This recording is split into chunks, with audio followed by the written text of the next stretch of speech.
to the Indie Wrestling Guide with your hosts, the Hall of Fame referee, JHawk, the not-so-mysterious benefactor, JGold, and the legendary Charly Butters.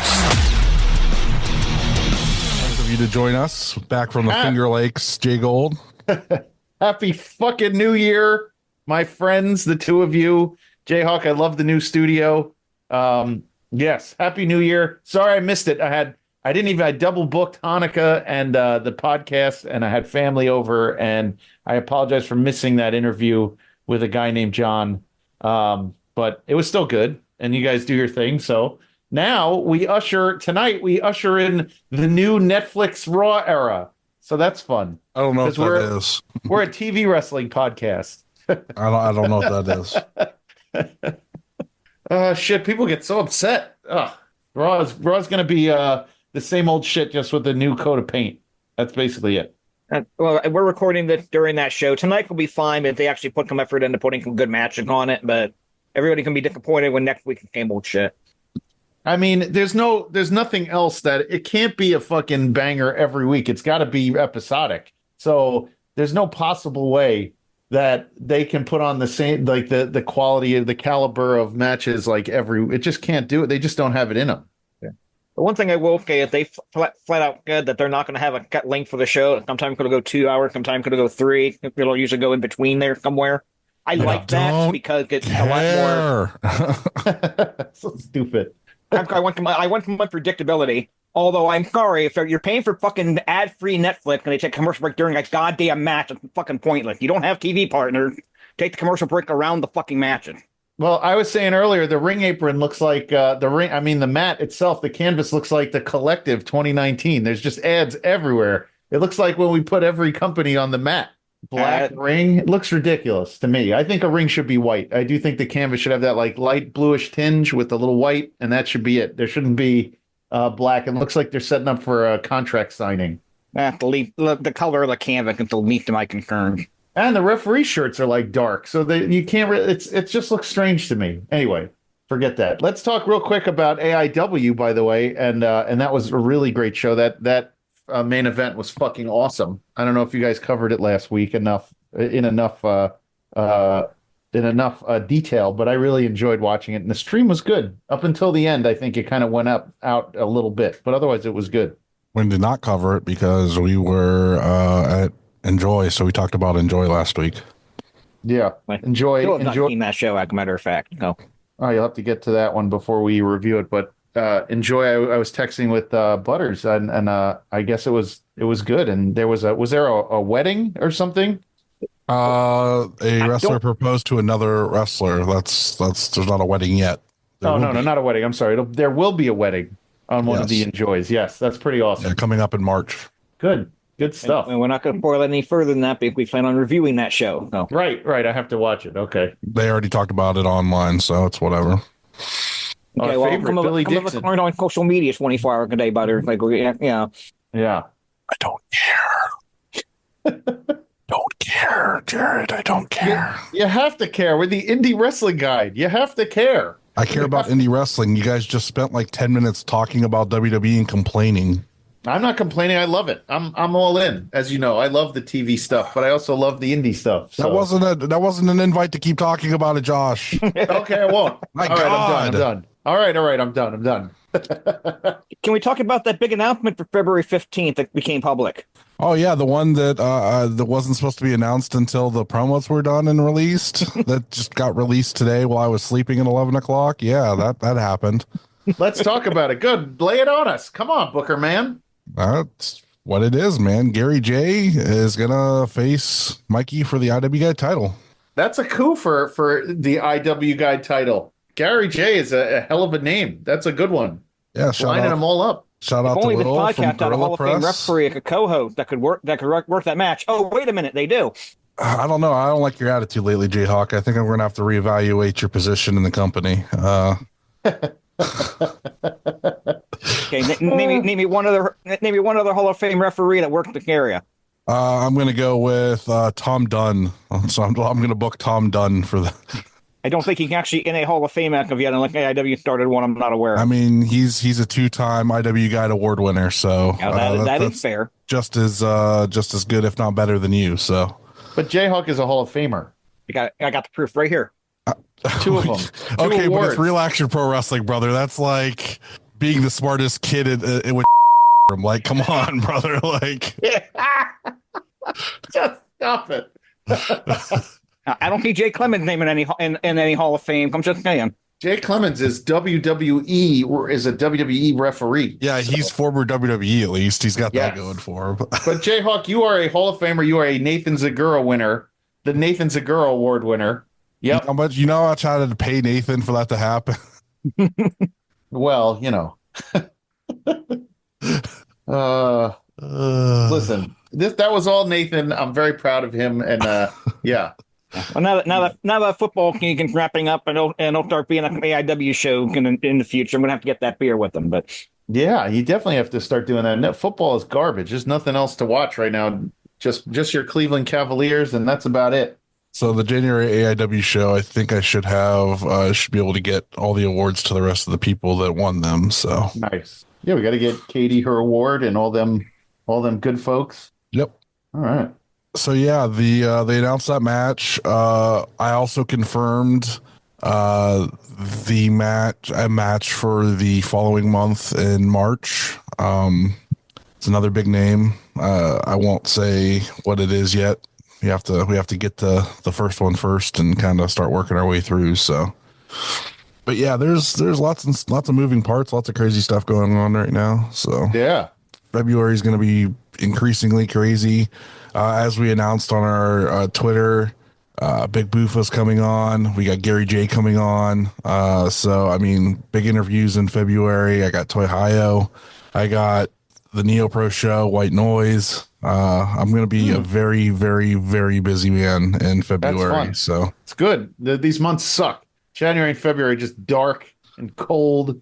And you know what? You might as well warm yourself up with a little wrestling, folks. That's just the way it should be. So shit. So I told you guys before we went on the air, I sent you guys a text in the group chat. Tonight we were gonna name our own Dudley name. So Josh, what do you got? What's your Dudley name? I am Morphine with Dudley. Morphine with Dudley. That's right. We're not gonna say it, but Dudley. Studley Dudley. That's the worst one I've ever heard. I like Studley Dudley. That's as bad as Bloodly Dudley. Bubbly Dudley. I am Footlong Dudley. I like that. Footlong Dudley. Until you toked it, then it's only like 10 inches. $5 Dudley. You still try to foot all 10 inches in your mouth, JHawk. Ooh. Spicy with Dudley. Shit. All right, let's get to shout outs. Let's shout out Zach. Let's shout out Bagelmonger. And of course, let's shout out Patty. Hey, Patty. Patty's been messaging me every day, checking on my grandmother, checking on me. Yeah, so shout out to Patty for keeping tabs on me. She's the best. What's on this weekend? Okay, for those of you who watch on Thursday when this drops, tonight at 8 p.m. on Triller, Wrestling Revolver present Vibe Check 2025 live from Dayton, Ohio.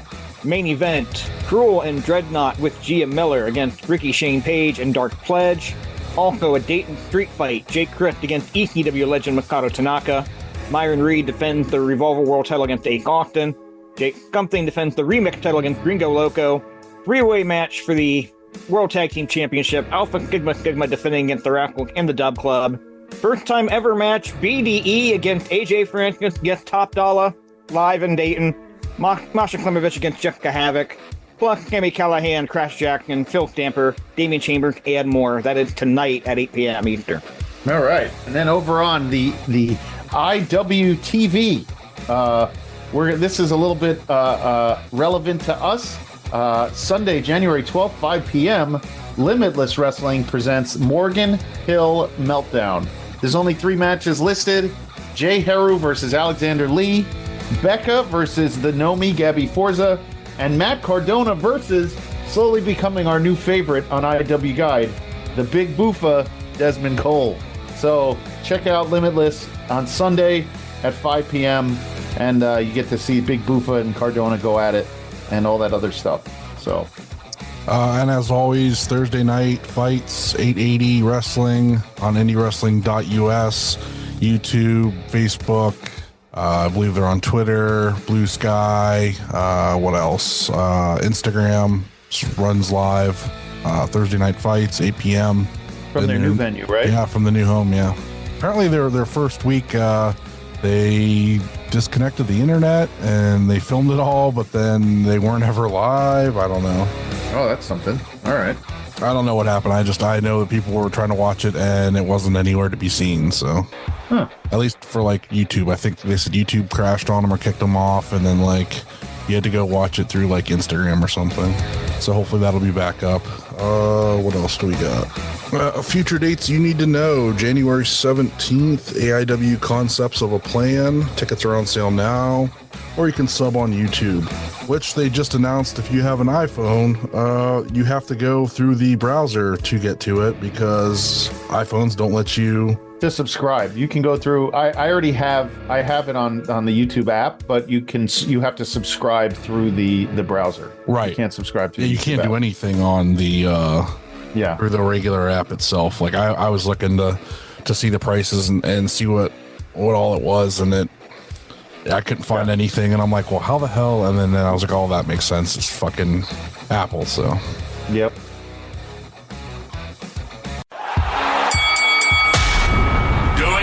Interviewing.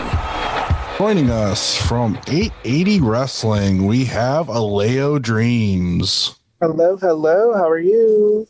Doing awesome. Thank you for coming on. Of course, as always. Thank you for having me. One of the young talents coming out of 880. That is correct. 880 Wrestling. So this is your first year, right? Yeah, it is the first year. It's been an incredible year, I must say, actually, too. I got to work a lot of amazing opponents along the way, too. And now in a amazing tag team with my best friend, Sammy. It's quite nice for my first year, did a lot. Was your first match in April or was it before that? Because the first thing I saw in Cage Match was in like April. Yeah, it was April. I want to say April 11th. I think it was against Joe Murphy. Yeah. When, he decided to cheat his way to victory. So that doesn't surprise me. I had to listen to his tag team partner read a passage of his book last week, and I know. I already know. I can tell. He probably talked your ear off about that book all podcast. I can see you. I'm still looking for it. Nobody knows what I'm talking about. They think I'm crazy. So I don't. He says reputable, and I only deal with reputable book places, and none of them have heard of them. So I don't know. I'm like the Strand in the city. Yeah. I'm still trying to understand who the publisher is. But hey, I guess. I've heard Westinghouse gave him a deal, but I'm not sure. That was the rumor. I don't know if we're ever going to see the $600 we were promised, but yeah, I know EKW Print. They just couldn't handle the demand to print it. No. I can see. Yeah, for sure. I am not a fan of the book. I read one page of it and I immediately closed the book. It just sounds like complete garbage. And I don't know what they were talking about Tati being missing, but she was in front of them the entire time, which kind of confuses me. But hey, this Buddy's Inc. That's what they do. Their egos are so big that it's, if they're not actively looking at somebody, you just don't exist. It's just one of those ego things, I think. Yeah. But enough about them. Let's talk about you, JGold. Let's let's get into it. Like I'm always interested in, especially young talent, where you get started. So give me a little background on yourself. Are you a Pittsburgh native? What drew you to the school? Give me a little bit of your journey, like starting off with what got you into wrestling. Your influences, and then let's go into the journey to 880. Yeah. So I've, of course, like everyone else says, I watched it growing up. you know? So like it was just something that I enjoyed doing. And also just like I used to wrestle around with my cousins and stuff. But I was actually a martial arts kid growing up. I started doing karate around like the age of 13, and then I started training for that. And then I eventually won 4 state championships. I competed in many different tournaments before that. After karate kind of just retired, and I went to an Enjoy show, actually, was I think it was the Odyssey. Yeah, it just caught my attention, and I just immediately kind of like wanted to jump in. So I went, started doing research, scouring for different schools, and like just wanted to start adventuring onto different journeys and new places. Karate was one of my first things and instincts to do, but kind of wanted something new and fresh to add to the book, you know. But yeah, after karate, started looking for schools, found out where I wanted to go. I did reach out to Enjoy first, and they kind of just directed me to 880. At first, I wasn't going to go because, like, you know, wrestling's not for everyone. So, but it didn't hurt to try it out. So once I tried it out, my body was in pain. I did not move for like weeks, actually. But I continued to just keep it pushing and managed to just actually continue coming. I just kept showing up for training, and eventually got the spot. And it's been working out ever since. I've actually enjoyed it so far. It's been pretty nice having a new thing under the belt to kind of learn and experience. And coming from a different sport, it's kind of difficult learning this new realm of professional wrestling. But hey, I mean, like, it got me good. So I'm actually want to back you up a little bit here, because that's interesting you said that, because I didn't hear you once say, and I heard you say you did martial arts, you know, a lot of athletics. You didn't once say, hey, I grew up on wrestling, I love wrestling. That's what it was. I heard you say, I wanted to go and try something else and get a new thing under my belt. So what was wrestling for you like when you were a kid? Did you watch it on TV? Or did this kind of just like you fell into it? Wrestling was always kind of like an outlet for me. Okay. Whenever it was a dark time in places, like I turned to the TV, and like that's the first thing that kind of sparked my interest. See people fly up the top ropes, see people just like using weapons. You know what I mean? Like it was another realm of just like, wow, this is cool. This is fun to learn, you know? And then like seeing my coaches and trainers now, watching even them perform kind of like still sparks that kind of like same thing I had as a kid. It definitely lit a fire under me. For sure. It was just something I enjoyed watching with family, you know? It was. Who were your people? Who did you watch? Who did you pay attention to? Who did you want to be when you were a kid? Oh, good question. I did watch a lot of like Evan Bourne, Justin Gabriel. Who else can I name? Like Kofi? Yeah, for sure. They were all kind of in that vein, right? Yeah, you could say Kofi. Ryback was kind of like, you know, dominant for me just because of how his character was and everything else.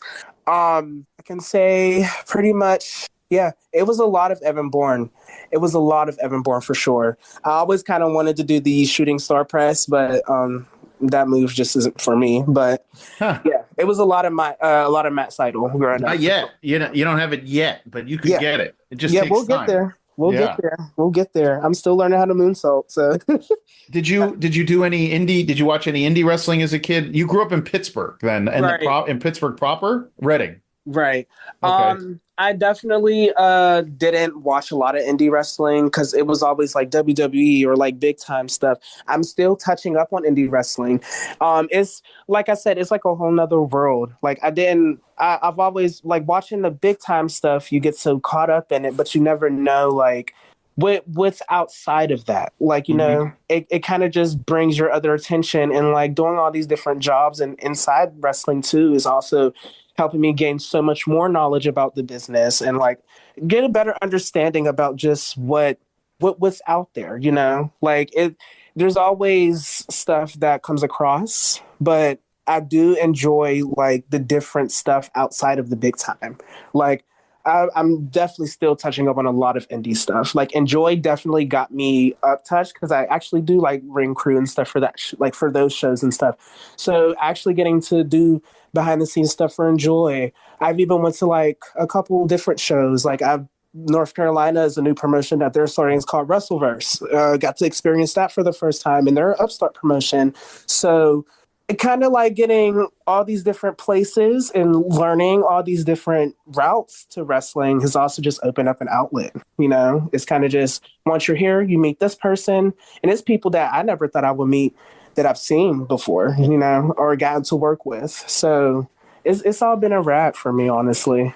What was the moment when you got into the wrestling school and you said to yourself, "Oh, this isn't like what I saw on TV. Like this is indie wrestling is grimy. It's rough. It's a unforgiving business, right?" So, Yeah. at what point did you say that to yourself when you got in there, or did you ever? Or maybe you just did. Maybe you're like, "This is cool. I'm just going to run with this." Yeah, I think it was that first bump.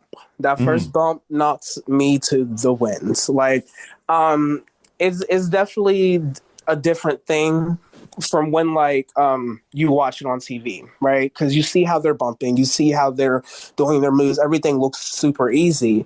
But trying to do that springboard, trying to learn how to keep your balance on certain ropes, and like knowing that there's different rings, different size rings, like it all throws a curveball at you at once. So it's like an obstacle course that you have to relearn and rebuild your mind for, So I mean, like, definitely, I would say the first bump kind of changed my mind about how I used to think about wrestling, because, like, yeah, I thought it was easy. I did enjoy it, but it just looks so. It's not. It's really not. Understanding the coordinations, like trying to understand it in general, is just like a hard point for a lot of people. And whoever tries it out, I give the best of props to, because who also has been doing it for longer than I have. I definitely.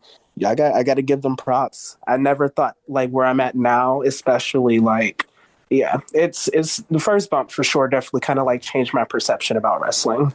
What was the before I start handing over some questions to JHawk and to Butters, and I'll jump back in. But what was your first match? Was it on a TV, like on the 880 show, or who was your first match against? Was it just in the ring and you guys were practicing? Who was your first dance partner, so to speak? I believe my first practice match was actually with like MV Young. We were just like at one day training, playing around. I started just like, doing flips, and he's like, "Oh, well, can you do this?"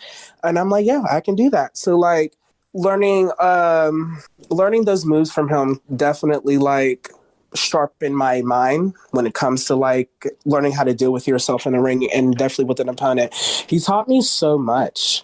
Like, he really opened my mind to a lot of this, like actually understanding how I should be doing something specific. You know what I mean? Or like just promos in general, like trying to get that right concept of like just thinking of what to say and meaning what you say and everything else. So like he definitely was like the first round to go. After that first practice match, he also opened my ass like, hey, there was times I was maybe too quick, or like maybe there was times I was just like too much thinking about what I'm going to do next, and not like focusing on like, okay, how can we regroup and get back to where we need to be? And that's still a problem that we have, but it's a learning ball. It's something that it takes time to learn, but he's definitely a really, really amazing coach, to where like if you need to know, he'll tell you and he'll give you opportunities to do it. So why not do them? Yeah, we had MV on. He was brutally honest, and I enjoyed talking to him immensely, especially when it comes to his opinions on how he runs, the school over there and things like that. You could get, you couldn't ask for an instructor who's going to be more honest than he is. So that's a very good thing. You don't want to pretend like you're great every day. Exactly, and I think that's where like most of the realization when it came to me, like actually just stepping into a ring and like showing respect and everything to the people who came before you. Like he's a very blunt person, and when you mess up something, he's going to tell you like, hey, no, we got to rewind, let's do that again, try to get it right this time, it's fine, we can walk through it. Like the way he coaches definitely helps you get a better understanding of how things should be done versus how things can look good but still can be done properly, basically. Butters, JHawk? I'm going to regroup and come back with more. Yeah, I'll go ahead and jump in here. So you mentioned having the martial art background and that kind of thing. Yep. Did you have any kind of performance background before you get into wrestling? Any kind of theater, music, anything like that? Yes, theater. I definitely did a lot of theater. I did tons of like little indie TV auditions. I don't know if you guys know, there was an acting and modeling agency called Barbizon. I did that, and I graduated from Barbizon, got signed to a little agency, did a little like theater work for a while. I did a little bit of modeling as well. But after my contract with Barbizon, I just kind of stopped, and like that's when around like the time I was kind of like looking for like wrestling, because after karate, it was just like, okay, new thing, theater opened up. I was like, all right, well, theater was fun. Like, what's the next go about? So wrestling's here. Yeah. Are anything that you take from acting and put into your wrestling? Oh, of course. I do a lot of it, you know. Like being yourself, like playing a character in theater is one thing, but also playing a character in pro wrestling is another. Like, I mean, it's kind of the same thing, but the difference is between playing a character in like wrestling and like just on screen is that you don't really have to bring your personality into it. You're mainly playing the character on TV. But when it comes to wrestling, you're putting so much of yourself into this character as well. So like, yeah, some people can go on TV and be an actor and like they can say like, hey, you know, I put a lot of this like myself in this character, which is fine. But your personality is like on 100, honestly. You're in front of fans, you're in front of cameras, you're in front of like a live studio audience. So actually having those cameras and those audiences in front of you, you can't make a mistake. You have to be sharp, you know? So like, this is all live, you know? I can't go back and like pre-record everything and like, oh, I messed this up. Can we do this? Like it is technically just something that you got to do something on the fly with. So yeah, I do a lot of theater with it, and it definitely prepared me for a lot, especially promos. Okay, getting back to your in-ring a little bit here. You started off doing a lot of singles. Now coming in with you've been doing a lot of tag. Do you have a preference between single and tag? I don't, honestly. I enjoy it all. Like the singles competition definitely gets stiff. Trying to like be out there on your own and like, you know, make a name for yourself and show that you belong on the roster, and also not just on the roster, show that you belong in general, you know, that you can hang. Tag team is definitely like complicated because you're not in there with just yourself. You're in there with two other people. So you kind of have to like, figure out how you can like maneuver into this person going with this person, and like, you know, so it's like definitely a thing that I have with tag and singles, but I enjoy both. There's no really preferences about it. I have been enjoying this tag run so far though, for sure. I haven't been like, this is the most fun I've had in wrestling so far. Okay, one more from me and then I'll hand it off to Butter. Anybody out there that you really want to wrestle against right now? I mean, no, I know less than a year in, maybe that's not where your thinking is, but just off the top of your head. Yeah. So far, I think for me, it has to be like I pretty much face who I wanted to face, like David Lawless. I faced Johnny Michael and Rico, and V Young, even Bro Hemoth. Like me and him had a whole feud for a couple of weeks. Yeah, though, like Reese Hayes, like I even fought Reese for the 880 championship, and even Nix for the TNF championship. So like, all of that really, like the opponents is basically who came up with me, you know. No, not really. I've pretty much faced the list who I wanted to face. Now there might be new challenges coming, but we got to wait on those for sure. For sure. Have you been booked or run any other, you know, bigger named indies in your career so far, or are you just doing ring crew, helping out, trying to get yourself noticed? Has there been any other shows where you've been on kind of either undercard or got that those reps in?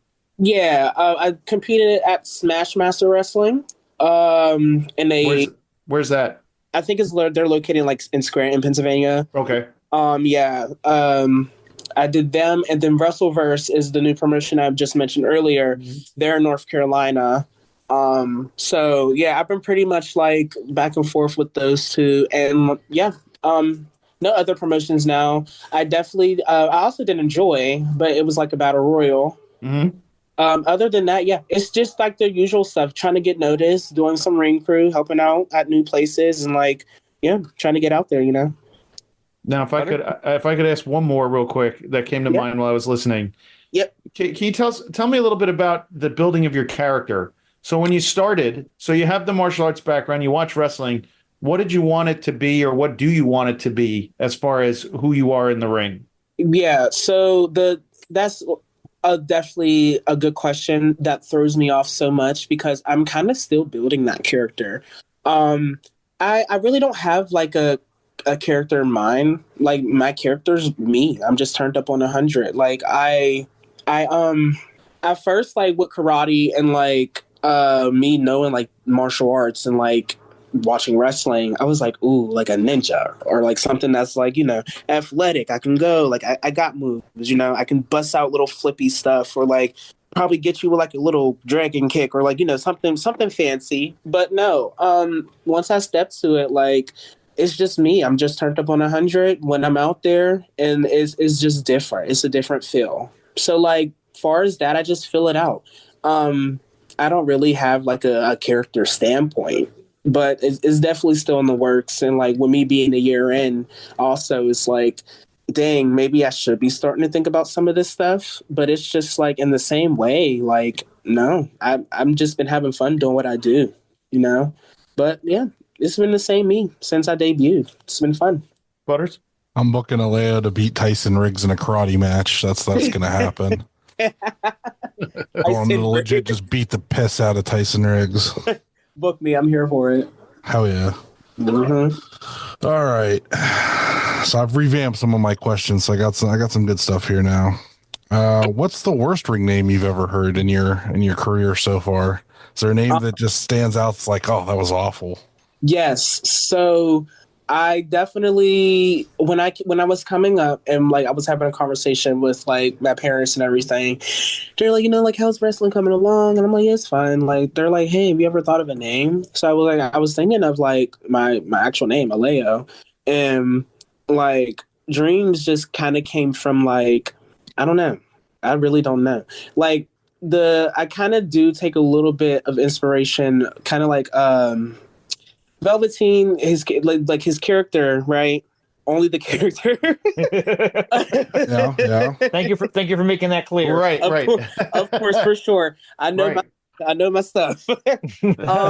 Only the character has definitely like kind of caught my eye. He kind of it's like a Prince gimmick in the way, you know what I mean? Like right. he kind of like moves like his slowiness and like even though that's not how I come off, but like that's at first what I envision myself to be, kind of like just that cocky, like arrogant, like, yeah, I'm smooth, I'm classy, and I'm dreamy. You know what I mean? But other than that, like, yeah, I also just have it tattooed, and I thought it would be nice and it sounds cool with the Alao. So I just was like, you know what, Alao Dreams, cool, whatever. But a lot of people mispronounces Alao. So like, when you hear it, you might hear like Aloe or like Alan or like that. So like I walked up, I was at an Enjoy show. I think recently was just the one at Mr. Smalls recently that just happened and I got recognized. And he came to me and he was like, you're like Alao Dreams or something like that. And like I just froze and I was like, yeah, that's me. I just agreed with it because like what else can you do? No, don't agree with it. Let them know. That's not who I am. No, Dream. I get it, but like in the moment I was just too struck to like to even answer him. Like I was like, what, like did you say I couldn't, and then it was really loud in the room, so I couldn't quite hear him. So I don't know if he said it like correctly or not. I was just like, okay, whatever. I just walked away after that. I guess it's better than how John got recognized out in public. Oh my god! Oh, that one was rough. I think that was a bad one there too. Do you have a pre-show ritual something that you do like every time you tie your boots a certain way or anything like that? What I do is that I carry like 4 packs of gum for no reason in my gear bag. And now that it's cold outside, I will sit there. I will go outside for a bit. I'll chew that same pack of gum. Not the whole pack, of course. I'll take like 1 or 2. And I'll grab like a really thing of cold water. And I will go outside like and it's probably why I got like a slight cold now. I will go outside and I would just drink the cold water while the mint gum, because you know how mint gum, like in cold water, it kind of like your mouth is cold. I will go just sit in the cold. Or like when it's hot, I'll have like a mini fan. I don't know.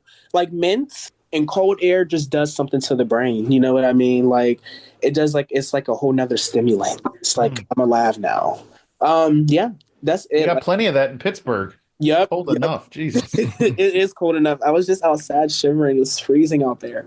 So you said that you would wrestle with your cousins when you were younger. Did you do like any like actual backyard wrestling though? Did you guys like have a fed and fake titles and all that, or just wrestle around in the living room every once in a while? It was definitely like a whole little organization. I don't know what we called it. I don't know. I don't even remember. I just know that we had like 2 titles and they were cardboard.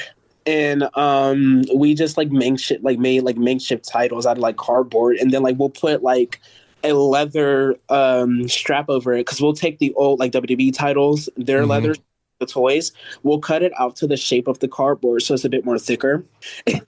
And like what my cousins will do, they'll take it off and they'll like remove like the plates and everything, just leave like bare leather, and they'll put it on the actual cardboard cutout. It was so funny. And then we'll put like our own little designs with like a hot glue gun, or we'll cut out stuff and like before, and then we'll throw like tournaments for the like title. And I think I did win the first tournament, because I don't know. I think we did something like Battle Royal related or something like that. Yeah, it was fun. It was crazy, but fun. I'm pretty sure we had to go to the hospital because one of my cousins broke their leg, but it was fine. It was fine. It was fine. It happened. It's funny because it happened on like a dragon screw. So I guess like dragon screws were not allowed then. So yeah, we don't do dragon screws no more. What's the weirdest place that you've wrestled so far? The weirdest place I've wrestled. Let me see. Honestly, it's kind of like our new home that we're at now, the South Side. It's just kind of like the layout of everything at 880, the new 880s. It's like a weird skate shop. I enjoy it. It's definitely a nice space to be in. Like, it's super, super nice, and it's coming along really, really well. Yeah. I don't know, like the big part is on film. I don't know, not the part that was on kind of like the stream last week, but it was the more inner part of it. It's kind of hard to explain, but yeah, where we used to do our no rings at, that was kind of like a weird place, because you wouldn't think like when you go inside the building how it looks is just how it looks. Like it just looks so sick in the inside, man. It's so nice in that space. But I say it's weird because like it's a skate park and we're doing like no rings here. So like it was just like, but it added to the vibe of what 880 is though. So like it's a nice but weird place. Would you say it's also the coolest, or has there been somewhere else that you thought was a lot cooler than that place that you wrestled? I must say right now the South Side is definitely the coolest place, for sure. It's so much because like with us moving and everything, like it's definitely like a new thing in everyone's lives right now. Like I think it's also making a huge impact as far as like just like us being in the city in general. Like it's either a lot of people are like bored in the city, so they're looking for things to do and activities. So when we put those posters out and stuff for like the next show, like a lot of people even showed up for on a Thursday, and I was kind of surprised. We had quite a bit of people there, and they were like new, and it was new face. Sorry, it was new faces there too. Like, so even seeing that now, it's just like, wow, new faces already. First show, like we just got here, so it's definitely cool. It's a cool venue. Like, it's definitely nice, and now that everyone is like working really hard to kind of like put it together, it's going to be even more awesome later in the year, for sure. So one of the unique things about 880 is that you guys don't have barricades. Nope, we do not. Barricades are bans. So what's the craziest fan interaction you've had because there's been no barricades? So I must say, when a woman, I think it was during my actual street match with Bro, he tossed a sandwich board at my face. And I was just sitting there, dazed and confused. And I don't know, like a lady just passed me like a joint midway, and she was like, "Here, baby." She was like, "Here, baby, you need it."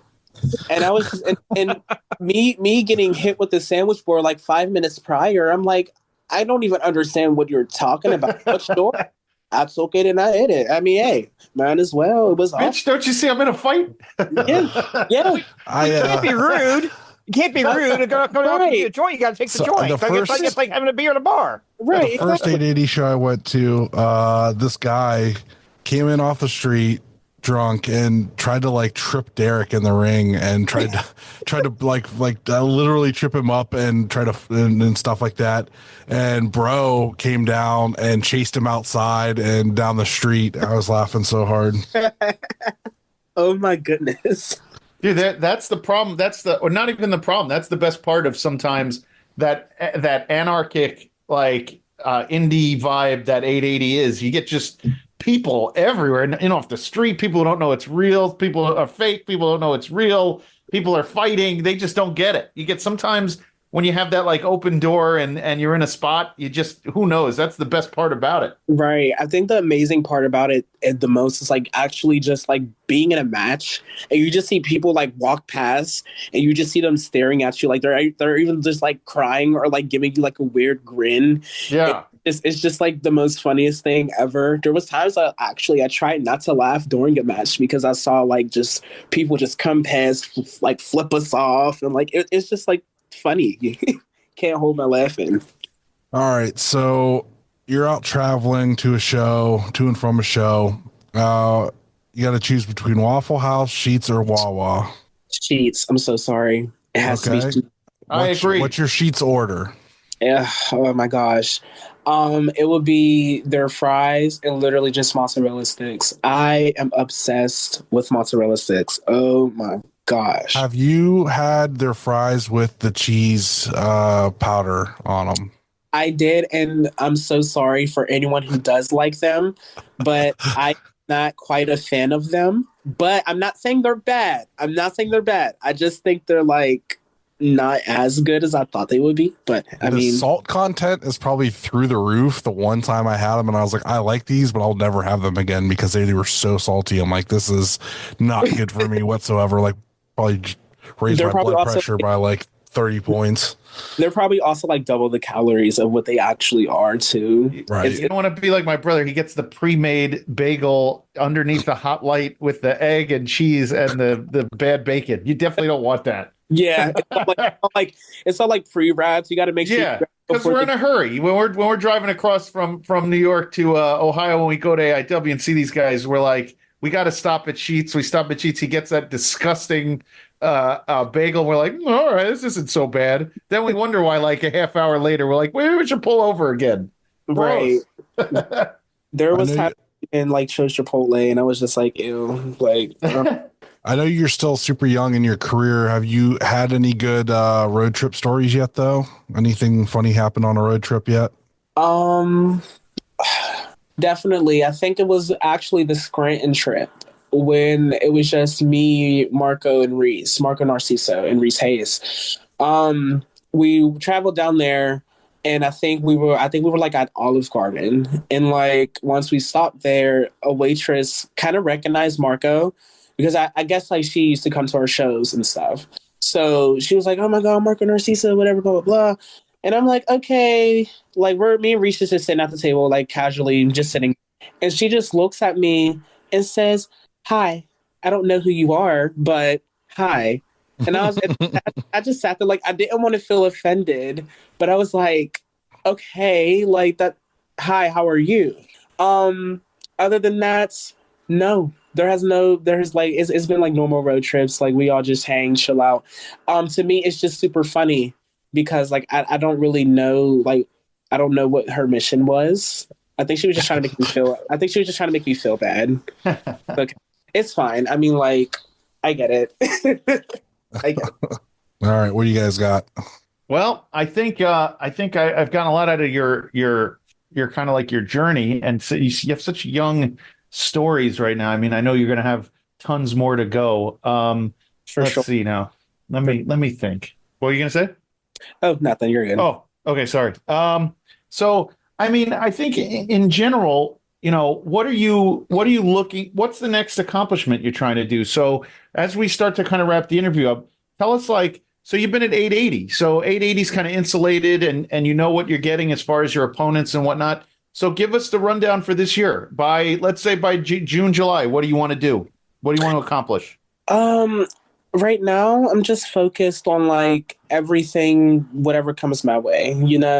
Like I'm still super young as well. Like, Yeah, I want to accomplish a lot. I'm not even 20 yet. Like, I want to accomplish a lot. So like, I'm definitely aiming for those tag team titles. I recently just had a shot, me and Sammy, but didn't go quite as planned. But hey, it's always next time. well, tell me as you get there. So you're 19 years old. Tell me about what you're doing. This is it or is it not a full-time gig? You don't have to tell me what you do. Do you have a shoot job? Like, what are you doing in between the lines when you're not wrestling? Yes, I do have a shoot job. I work for a company called Lovesack. Oh, okay. Yep. Yes. It's a nice little job, I'm a couch seller by day and I beat ass by night, Mm-hmm. Kick ass by night. It's definitely a nice little area to work in and stuff like that. I have very supportive people. They know like everything about the journey. It's very flexible as well. That's good. Yeah, other than that, like I'm still fairly young. I definitely want to try to at least hold a title one day. Like, I think actually that's kind of been like my main goal. Now that I'm like wrestling, it's like, ooh, there's opportunities. Let me at them. So like, I'm just very, very, and I'm just very focused on like winning some gold. For sure. I'm also focused on like getting my reps in as well. I'm taking like every opportunity that flies at me. So getting the reps and getting some gold is definitely the top two priorities in my journey this year. JHawk, anything? I'm good. All right, now's the plug time. So you want to give us where you're going to be, what you're going to be doing? Tell us about the show this week. Give us a little bit of give us all your socials and everything else as we go into our plugs. Yeah. My socials is literally ITS, because when I say it's, some people just think it's like Alao Dreams, but it's Alao Dreams 880. Yeah, all my socials are the same as far as like Instagram, even TikTok, X, what else? Twitter. Oh, well, I just said that. Sorry. But yeah, all the same as goes. We are located at 1010 Freiburg Street, I think. I always pronounce that wrong. The South Side, One Up Skate Shop. Shows every Thursday. We got one this week. Just come show out and support and see what you never know. You might end up training. But yeah, same old stuff. Just wrestling and hanging out. Awesome. JHawk? Follow me on Twitter, Twitch, and TikTok. Watch TikTok laugh at RefJHawk. Blue Sky at refjhawk.bsky.social. And January 18th will be my next booking for Real Action Pro Wrestling. It'll be Cold Front, main event, Dior Castro making his first defense of the RAPW Championship against Ray Stewart in the main event. Should be a lot of fun. Oh. Charlie_Butters on Twitter and Instagram. The next big thing I got coming up is in February. It'll be Gary J against Mikey Montgomery for the IW Guide title. Also on the pre-show, it'll be Shelby Wilder against Zay Garcia. That's the first time being announced right there for the pre-show. So, the Zay pinned Shelby in the tag match. So that's going to kind of escalate things. I figure I'll give them a singles match to see what happens. So nice. That's all I got. You can find me on X and on Twitter and on Instagram at JGold12. Please rate, review, and subscribe wherever you listen to us. Check out the Twitter handle at IWGuide1. And I believe on Blue Sky, it's at IWGuide, right? Yeah.